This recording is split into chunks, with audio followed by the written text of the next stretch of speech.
A corrupção está presente em todos os setores da sociedade, em maior ou menor grau, mas não tem escapatória. E uma atividade em que esse problema vem se acentuando é o futebol. Compra de árbitros e manipulação de resultados não é uma novidade.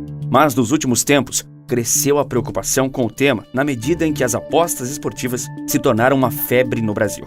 Será então que o futebol se tornou um imenso teatro?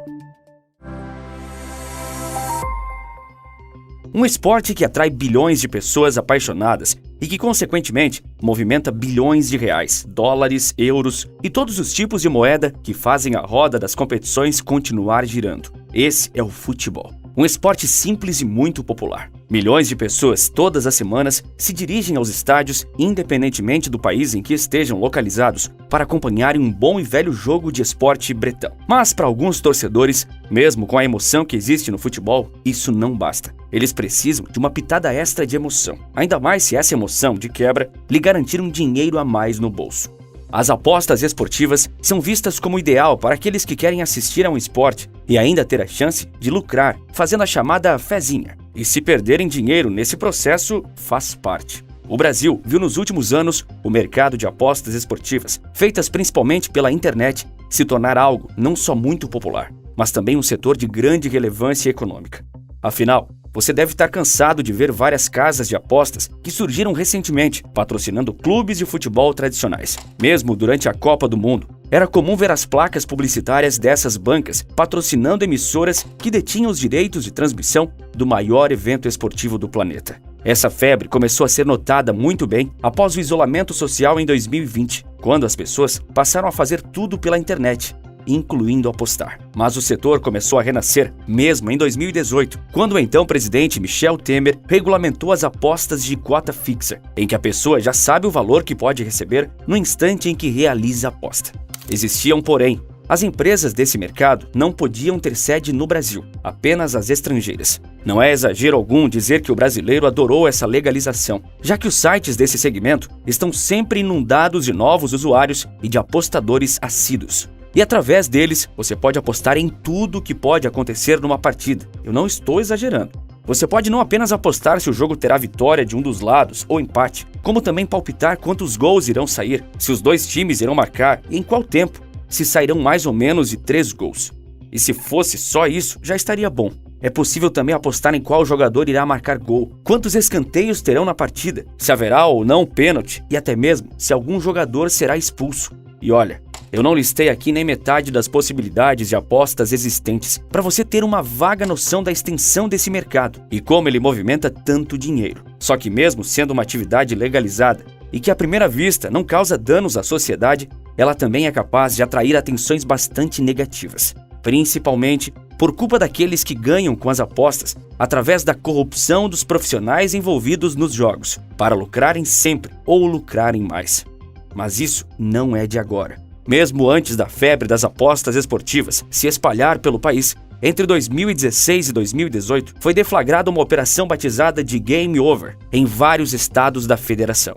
Nela, descobriu-se o que é uma tendência mundial. Não são apenas os resultados das partidas que sofrem manipulações, mas até mesmo situações durante os jogos, como acertar qual equipe cobraria o primeiro lateral do jogo. E identificar a manipulação de um aspecto tão trivial de um jogo é algo muito mais complexo que chegar à conclusão de que um jogador cometeu um pênalti propositalmente. Nos casos investigados pela Operação Game Over, não eram apenas jogadores os principais investigados, mas vários membros de um mesmo clube, desde a comissão técnica até os atletas, tudo feito de forma pré-coordenada.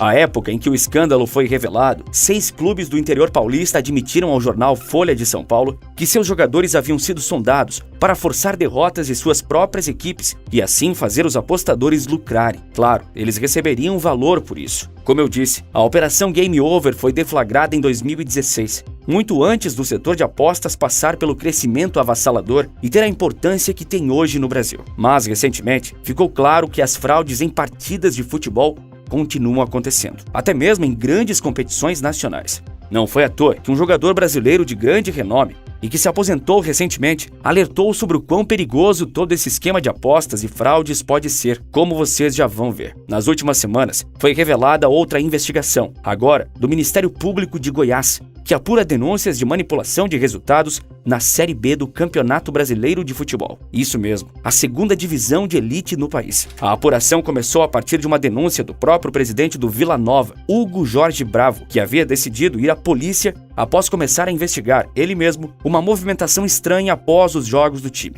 Ele evidenciou que o meio-campista Romário foi convencido por apostadores a cometer um pênalti no primeiro tempo, numa partida contra o Sport Recife, durante a última rodada da Série B de 2022. O jogador do Vila Nova representava apenas 1/3 da manipulação pretendida pelos apostadores, pois eles tinham comprado 3 jogadores para cometerem 3 pênaltis no primeiro tempo, dos 3 jogos daquela rodada final. No entanto, as coisas não saíram como planejado. Em 2 jogos, os pênaltis de fato aconteceram, mas no jogo do Vila Nova, as coisas desandaram para o grupo, pois Romário não foi escalado. Desesperado, ele, que já havia recebido a sua parte antecipadamente, tentou uma cartada final, convencer alguns de seus companheiros de equipe a fazerem o trabalho sujo, só que ninguém embarcou no esquema. Outros jogadores, atuando em times de outros estados, também estão sendo investigados pela polícia pelo mesmo crime. São eles Mateuzinho, que atua pelo Cuiabá, Josef, que joga pela Tombense de Minas Gerais, até ser afastado, e por fim, Gabriel Domingos, companheiro de clube de Romário no Vila Nova. Mateuzinho nega veementemente que tenha se envolvido em qualquer tipo de manipulação de resultados, quando ele cometeu um pênalti no primeiro tempo da partida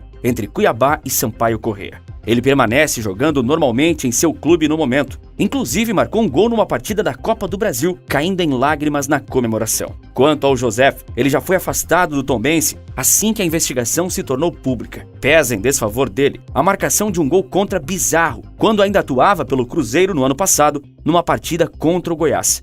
Ele ainda não se pronunciou. Por fim, o outro investigado é Gabriel Domingos, que, assim como Romário, também pertence ao Vila Nova. Ele, porém, é alvo da polícia por supostamente ter emprestado sua conta bancária para que o colega Romário recebesse o pagamento das manipulações de resultado. O Ministério Público afirmou que a investigação ainda está se aprofundando e que os envolvidos, sejam eles apostadores ou jogadores, podem vir a responder por associação criminosa, lavagem de dinheiro e corrupção. Mas você acha que a criatividade dos criminosos acabou por aí?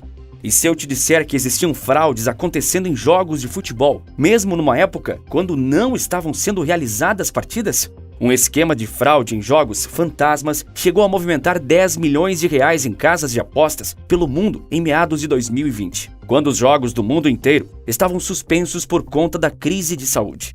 A TV Globo revelou a investigação de um jogo-treino fantasma, marcado para 25 de março de 2020, entre os clubes Andraúz do Paraná e Serrano da Paraíba.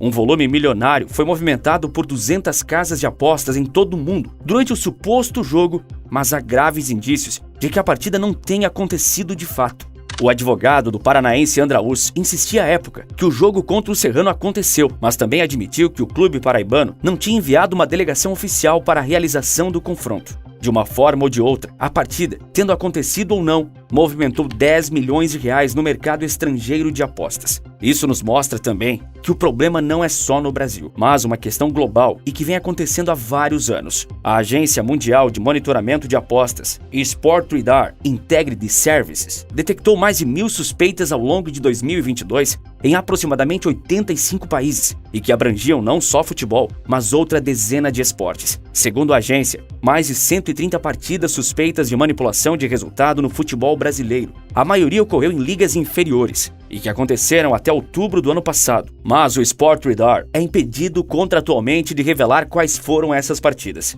Eles se utilizam de um sistema de monitoramento que detecta padrões de apostas irregulares e suspeitos. Funciona à base de algoritmos sofisticados de aprendizado de máquina e um banco de dados dos palpites que coleta em tempo real informações de mais de 600 operadores globais de apostas. A agência atua no Brasil desde 2016 e já assinou um acordo com a Confederação Brasileira de Futebol, a CBF, para monitorar jogos sob a tutela da entidade e das federações estaduais filiadas a ela.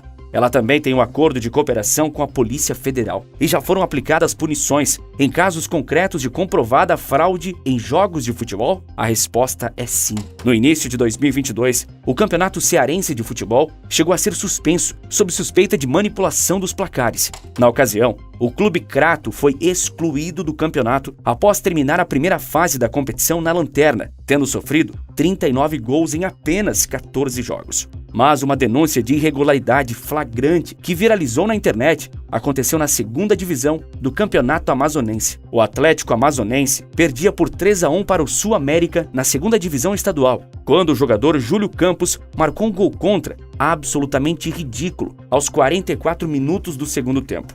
Após a conclusão das investigações, o presidente do Atlético Amazonense, Henrique Barbosa, foi suspenso do futebol pelo Superior Tribunal de Justiça Desportiva por 840 dias, além de ter que pagar uma multa de R$100 mil. Suas ações foram enquadradas como aliciamento de atletas e promoção de vantagem indevida a um membro de entidade desportiva.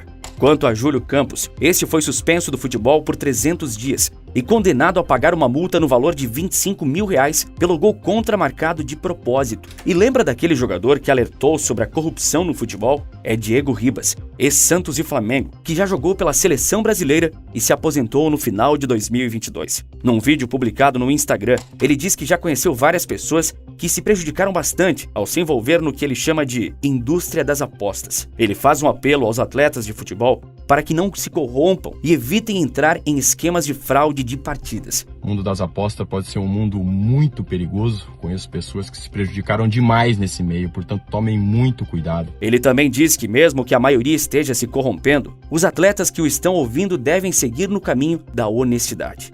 Isso significa que não existe mais futebol de verdade, que tudo é uma encenação e que o mercado de apostas destruiu o esporte mais popular do mundo?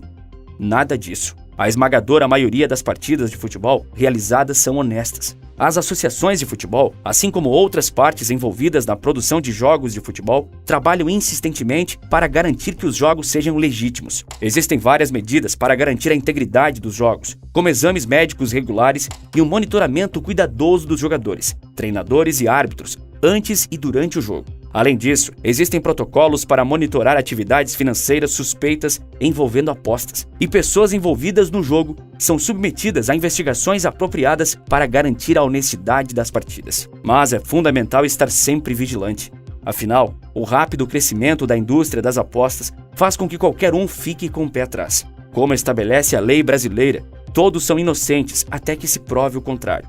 Mas como disse Diego Ribas, no fim das contas, fazer o certo, competir honestamente e ganhar dinheiro sem passar a perna em ninguém é a única coisa que vale a pena. O público-alvo dessas casas de apostas podem ser as pessoas ricas e bem-sucedidas? Talvez. Mas na prática, não é esse tipo de pessoa que acaba apostando. Em 90% das vezes, quem se aventura nisso é quem não tem o dinheiro. É quem separa, por exemplo, todo o valor do aluguel e coloca numa casa de aposta com o sonho de garantir o aluguel dos próximos 12 meses. E a gente sabe muito bem o que acontece no final. Se você se encaixa nesse tipo de público, passe longe de promessas fáceis, onde o dinheiro cai do céu e você não precisa trabalhar. Eu trago várias vezes aqui para vocês uma oportunidade para quem deseja criar um negócio de verdade usando a internet, que seja estruturado, rentável e vai na contramão do que vemos por aí hoje. Tem uma aula gratuita no primeiro link na descrição para quem quer saber mais. Mas enfim, só de você passar longe dos cassinos e casas de apostas esportivas, eu já me sinto de dever cumprido. Se você quer ter um contato mais próximo comigo, te convido a me seguir no Instagram, @maestrianosnegócios. Vai ser uma honra ter você lá comigo, de verdade mesmo. Te espero, viu?